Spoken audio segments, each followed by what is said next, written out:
Hi നമസ്കാരം, ദാസനാണ് തൃശ്ശൂരിൽ നിന്ന്.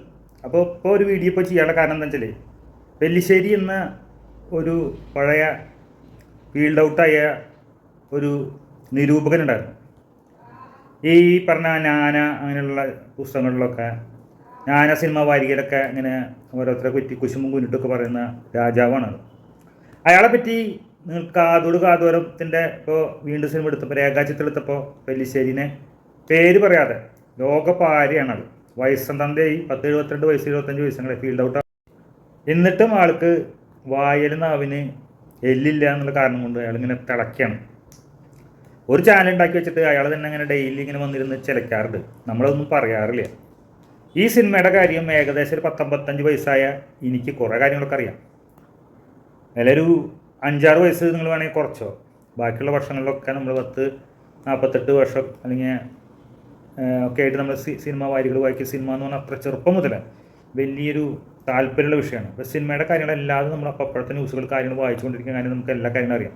അന്ന് ഈ പെല്ലിശ്ശേരി പറഞ്ഞ പോലെ തന്നെ പല മാഗസീനിലൊക്കെ ഇങ്ങനെ മറ്റുള്ള നടന്മാർക്ക് കുറ്റം കണ്ടുപിടിക്കാൻ നടക്കുന്നതാണ്. മമ്മൂട്ടി അങ്ങനെ ചെയ്തു, മോഹൻലാൽ ഇങ്ങനെ ചെയ്തു. നാന എന്ന വാരികയിൽ മമ്മൂട്ടിയുടെ പേര് കുറ്റം പറയുന്നൊരു സംഭവം ഉണ്ടായിരുന്നു. മറ്റുള്ള ഈ നടന്മാരെ കുറ്റം പറയുന്ന പേര് പറയാതെ കുറ്റം പറയുന്നൊരു പങ്ക്തി ഉണ്ടായിരുന്നു. വക്കീൽ നടൻ എന്നാണ് മമ്മൂട്ടിക്കിട്ട പേര്. മോഹൻലാലിന് മഞ്ഞിൽ വിരിഞ്ഞ വില്ലൻ, ഇങ്ങനെയൊക്കെയാണ് അവർ പേരിട്ടില്ല. ഇവരിങ്ങനെ കുറ്റങ്ങൾ പറഞ്ഞുകൊണ്ടിരിക്കും. മോഹൻലാലിനെ കുറിച്ച് മമ്മൂട്ടിനെ കുറിച്ചാണ് കൂടുതൽ. മമ്മൂട്ടി കുറച്ച് മമ്മൂക്കൊക്കെ ഹെഡ് വെയിറ്റ് ഒക്കെ ഉണ്ടായിരുന്നു എന്ന് എല്ലാവർക്കും അറിയാം. അത് അദ്ദേഹം തന്നെ പല ഇതിലും പറയാറുണ്ട്.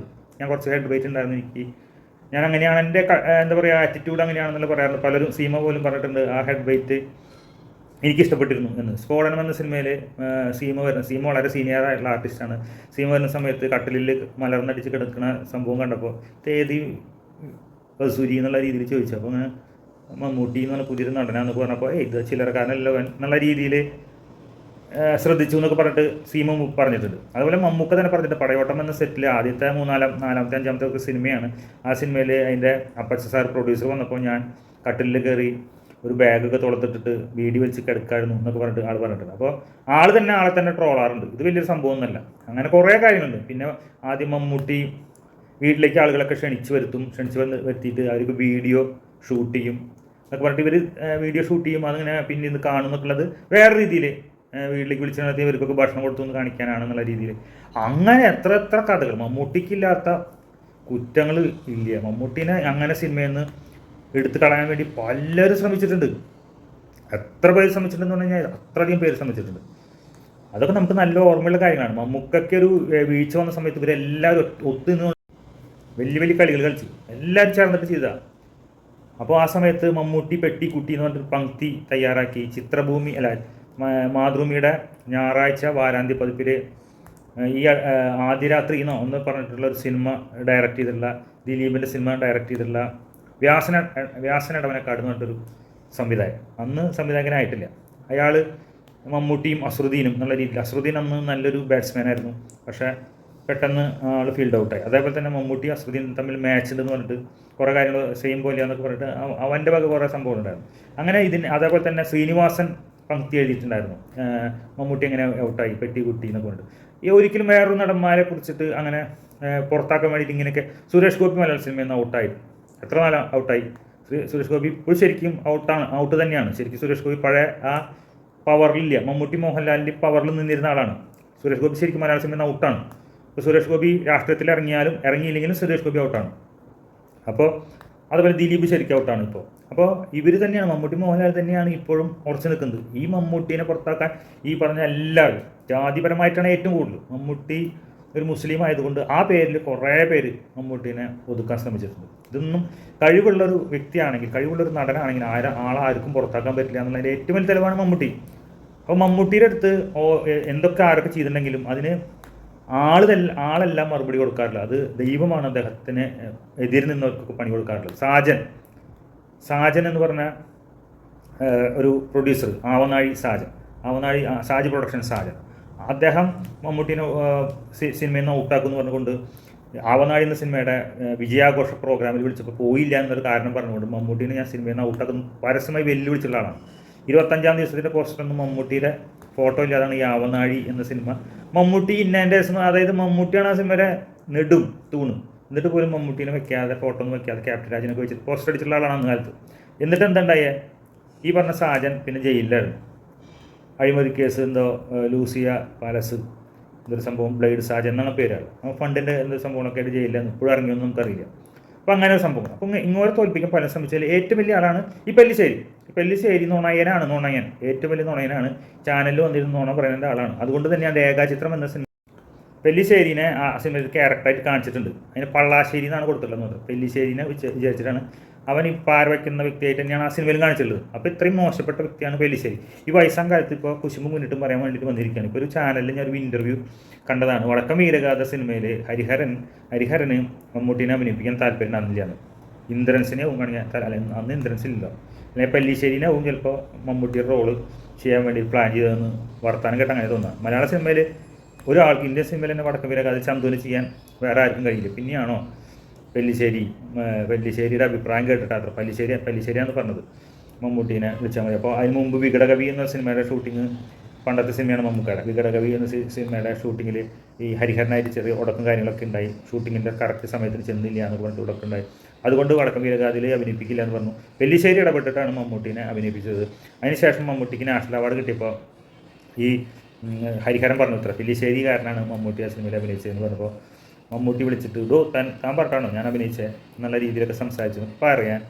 ഈ പെല്ലിശ്ശേരി അല്ലാണ്ട് വേറെ ആർക്കും പറ്റില്ല കേട്ടോ. മമ്മൂട്ടി എന്ന നടൻ കഴിവുള്ളത് കൊണ്ട് മാത്രം പിടിച്ച് നിൽക്കുന്നതാണ്. ഇത്രയും നാളും നിൽക്കുന്നതും ഇപ്പോഴും ഏറ്റവും ടോപ്പിൽ തന്നെയാണ് ആ സ്ഥാനം.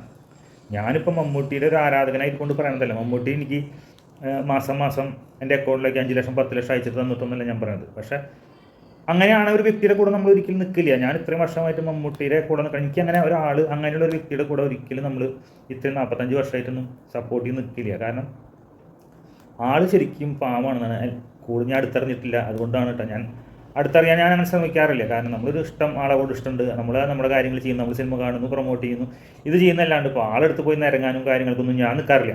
ശരിക്കും പറഞ്ഞാൽ ഞാൻ നിൽക്കുകയാണെങ്കിൽ ഇവിടെയുള്ള ഏതൊരു മമ്മൂട്ടി ഫാനേക്കാൾ മുമ്പ് ഏറ്റവും മുമ്പിൽ പോയിരിക്കാനും മമ്മൂട്ടിയുടെ അടുത്ത് എന്ത് വേണമെങ്കിൽ സംസാരിക്കും. മമ്മൂക്കയുടെ കംപ്ലീറ്റ് ജീവിത ചരിത്രം, സിനിമയെ പറ്റിയുള്ള ജീവിത ചരിത്രം പോലും അദ്ദേഹം പോലും ഓർമ്മയില്ലാത്ത കാര്യങ്ങൾ വരെ സംസാരിക്കാനും, അദ്ദേഹത്തെ കുറിച്ചിട്ട് ആളുടെ ഒരു കണ്ണനങ്ങെന്ന് കണ്ടാൽ അല്ലെങ്കിൽ ഒരു വിരലനങ്ങെന്ന് കണ്ടാൽ ആളുടെ മുഖത്തൊരു ഭാവം വന്നാൽ തന്നെ നമുക്ക് മനസ്സിലാക്കാൻ അത്രമാത്രം അദ്ദേഹത്തിന് ഇഷ്ടപ്പെടുന്നതും അദ്ദേഹത്തിൻ്റെ കൂടെ നിന്നുള്ള വ്യക്തിയാണ്. കുറേ കാര്യങ്ങളുണ്ട്. നിങ്ങൾക്ക് പറഞ്ഞാൽ ഒരു ദിവസം പറഞ്ഞാൽ കഴിയില്ല. അത്രയധികം. നീലക്കുറിഞ്ഞി പൂത്തപ്പോൾ എന്ന് പറഞ്ഞ സിനിമയിൽ മമ്മൂക്കയ്ക്ക് അഭിനയിക്കാൻ വലിയ താല്പര്യം ഉണ്ടായിരുന്നു. അന്ന് മമ്മൂക്ക ഇടിഞ്ഞു നിൽക്കുന്ന സമയമാണ്. ഭരതൻ്റെ സിനിമയാണ്. ആ സിനിമയിൽ നായിക കാർത്തികയാണ്. ആ സിനിമയിൽ മമ്മൂക്കയ്ക്ക് നായകനാവണമെന്ന് ഗിരീഷ് കർണാട് എന്ന നടനെ വെച്ചിട്ടാണ് ആ സിനിമ ഷൂട്ട് ചെയ്തത്. ഗിരീഷ് കർണാട്. ആ സിനിമ വമ്പൻ പരാജയമായി മാറി. നല്ലൊരു സിനിമയായിരുന്നു. പക്ഷേ മമ്മൂക്ക അഭിനയിച്ചെങ്കിൽ ആ സിനിമ വിജയിച്ചനെ. പക്ഷേ അന്ന് മമ്മൂക്ക അഭിനയിക്കാമെന്ന് പറഞ്ഞപ്പോൾ ഭരതൻ പറഞ്ഞു, അയ്യോ നിൻ്റെ ശബ്ദം കേട്ട വരെ ആൾക്കാർ കൂവെന്ന് പറഞ്ഞു. അപ്പോൾ മമ്മൂട്ടി എന്ന് പറഞ്ഞു, ഞാൻ തന്നെ ഡബ് ചെയ്ത് കൊടുക്കാം. ആൾക്ക് ഹിന്ദി നടനായതുകൊണ്ട് ഞാൻ അദ്ദേഹത്തിന് ഡബ് ചെയ്യാന്ന് വരെ പറഞ്ഞിട്ട് ഞാൻ പണ്ട് വായിച്ചുള്ള ഓർമ്മയാണ് കേട്ടോ. ഇതേപോലെ പെല്ലിശ്ശേരിയിലൊക്കെ പോലത്തെ തള്ളിയിട്ടുണ്ടാക്കിയുള്ള വാർത്തയാണെങ്കിൽ എനിക്കറിയില്ല. എന്തായാലും നമ്മൾ അന്ന് വായിച്ച് കേട്ടുള്ള കാര്യങ്ങൾ എനിക്കിപ്പോൾ ഓർമ്മയുണ്ട്. അതുകൊണ്ട് പറയാണ്. അപ്പോൾ നിൻ്റെ ശബ്ദം കേട്ട കൂവും, തിയേറ്ററിൽ കൂവും എന്നൊക്കെ പറഞ്ഞിട്ട് ഒഴിവാക്കിയുള്ളതാണ്. അങ്ങനെയുള്ള മമ്മൂട്ടിയാണ് ഇന്നും ഈ പറഞ്ഞ ആൾക്കാരൊക്കെ ഫീൽഡിൽ നിന്ന് പോയി. ഈ മമ്മൂട്ടീനെ തോൽപ്പിക്കാൻ ശ്രമിച്ചവരെല്ലാവരും ഫീൽഡിൽ നിന്ന് പോയി.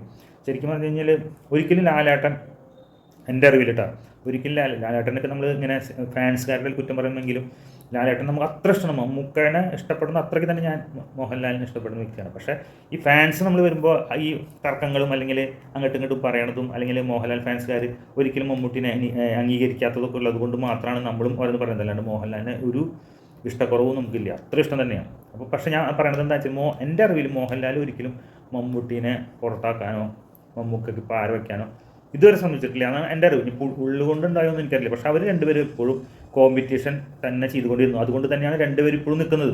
അവർ തമ്മിൽ ഒരാൾ ഒരു നല്ല സിനിമ ചെയ്തപ്പോൾ ആൾ മറ്റാൾ അതിനേക്കാൾ നല്ല സിനിമ ചെയ്യാൻ ശ്രമിക്കും. അങ്ങനെ അവർ തമ്മിലൊരു കോമ്പറ്റീഷൻ ഉണ്ട്. മാത്രമല്ല ഇവർ രണ്ടുപേരും ഡിഫറൻ്റ് ആയിട്ടുള്ള കഴിവുള്ളവരാണ്.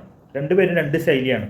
അതുകൊണ്ട് രണ്ടുപേർക്കും ഒന്നും ബാധിക്കാറില്ല. ഒരാൾ വേറെ രീതിയാണ്, വളരെ എന്താ പറയുക, നാച്ചുറലായിട്ടുള്ള ആക്ടിങ്ങും അതുപോലെ തന്നെ ഡാൻസും പാട്ട് പാടി അഭിനയിക്കാനും കോമഡി ചെയ്യാനുള്ള കഴിവും കാര്യങ്ങളാണെങ്കിൽ മറ്റൊരാൾ കുറച്ചും കൂടി ഇരുത്തം വന്ന ക്യാരക്ടർ ചെയ്യാനും അതുപോലെ തന്നെ കഥാപാത്രങ്ങൾ കുടുംബകഥകളായാലും അതുപോലെ തന്നെ സീരിയസ് വേഷങ്ങളായാലും അങ്ങനെയുള്ള എന്താ പറയുക പുരാണ കഥകളായാലും അങ്ങനെ എന്താ പറയുക സെൻറ്റിമെൻ്റൽ സിനിമകളായാലും ഒരു അച്ഛൻ വേഷം കെട്ടുന്ന അങ്ങനത്തെ റോളുകളായാലും അങ്ങനെ രണ്ടുപേരും രണ്ട് തരത്തിലാണ്.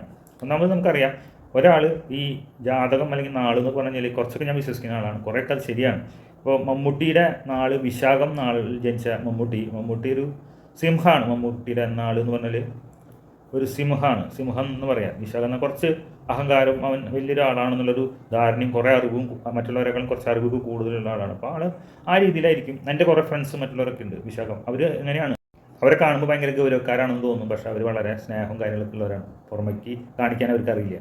അതേപോലെ തന്നെ മോഹൻലാലിൻ്റെ നാൾ എന്ന് പറയുന്നത് രേവതി 70 ശീലം എന്ന് പറയും. ഇപ്പോൾ കണ്ട ശീലമല്ല, കുറച്ച് കഴിഞ്ഞുണ്ടാവുക. പല പല ശീലങ്ങളിലുള്ള ആൾക്കാരാണ് രേവതി നക്ഷത്രക്കാർ. അപ്പോൾ അവർ ഭയങ്കര സിമ്പിളായിരിക്കും, വളരെ എല്ലാവരായിട്ടും ഭയങ്കര ഫ്രീ ആയിട്ടൊക്കെ ഇടപഴകുന്നവരാണ്. പക്ഷേ മമ്മൂട്ടിയുടെ പ്രത്യേകത എന്ന് വെച്ചാൽ ആളുടെ ഉള്ള കാര്യങ്ങൾ ആരുടെ മുഖത്ത് നോക്കി പറയുന്ന ഒരു ക്യാരക്ടറാണ്. അതുകൊണ്ടൊക്കെ ആയിരിക്കാം ഇപ്പോൾ ആരെ പെർഫെക്റ്റ്. ഇപ്പോൾ ഈ പറഞ്ഞ് ഇപ്പോൾ മമ്മൂട്ടി അങ്ങനെ ചെയ്തു ഇങ്ങനെ ചെയ്തു എന്ന് പറഞ്ഞിട്ട് പെല്ലിശ്ശേരി പറഞ്ഞിട്ടല്ലോ. ഞാൻ ഒന്ന് കാര്യം പറയും, മമ്മൂട്ടി എന്ന് പറഞ്ഞാൽ അഹങ്കരിക്കാനുള്ളതുണ്ട്. കാരണം ഇന്ത്യയിൽ തന്നെ നമ്പർ 1 നടനാണ്. ഇവിടെ ഒന്നുമില്ലാത്ത കൂതറ നടന്മാർ, ഇവിടെയുള്ള ചപ്പട്ട നടന്മാർ എന്ന് പറഞ്ഞാൽ സീരിയലിൽ അഭിനയിക്കുന്ന കൂറ നടന്മാർ, അല്ലെങ്കിൽ ഒരു സിനിമയിൽ പോലും അഭിനയിച്ചിട്ടുള്ള സിനിമ നടികൾ, സീരിയൽ നടികൾ, ഇവർക്കൊക്കെ എന്താ പോസ്. നമ്മൾ ഇവിടെയൊക്കെ അടുത്തറിയാൻ ശ്രമിക്കും. നിങ്ങൾ എന്തെങ്കിലും പ്രോഗ്രാമിലോ അല്ലെങ്കിൽ എന്തെങ്കിലും കാര്യങ്ങൾ ഇവിടെ അടുത്ത് ചെല്ലാൻ നോക്കും. ഒരു ഫേമസ് ആയിട്ടുള്ള ആളുടെ അടുത്തേക്ക് ചെന്നാൽ അവർക്ക് എത്രമാത്രം അഹങ്കാരം ഉണ്ടാകും, ഒന്നുമില്ലാത്തവർക്ക്. പിന്നെ ഇവർക്കൊക്കെ അഹങ്കരിച്ചാൽ എന്ത് കുഴപ്പം? അപ്പോൾ ഇതൊക്കെ വെറുതെ അല്ലക്കണതാണ്. എന്തായാലും പെല്ലിശ്ശേരിയുടെ ചപ്പട്ട ഡയലോഗുകളൊക്കെ കൊണ്ട് ആൾ വീട്ടിൽ നീ പോയിരിക്കുക. ആദ്യം മമ്മൂട്ടിനെ കുറ്റം പറയാൻ ഒരാൾ കൊണ്ടുവന്നിട്ടില്ല. വടക്കം വീരഗാഥ പെല്ലിശ്ശേരി പറഞ്ഞിട്ടൊന്നല്ലടാ കൊരങ്ങ മമ്മൂട്ടിക്ക് കിട്ടി, നീ പോയി വേറെ പണി നോക്ക് എന്ന് പറഞ്ഞുകൊണ്ട് നിങ്ങളുടെ സ്വന്തം ദാസർ തൃശ്ശൂർ.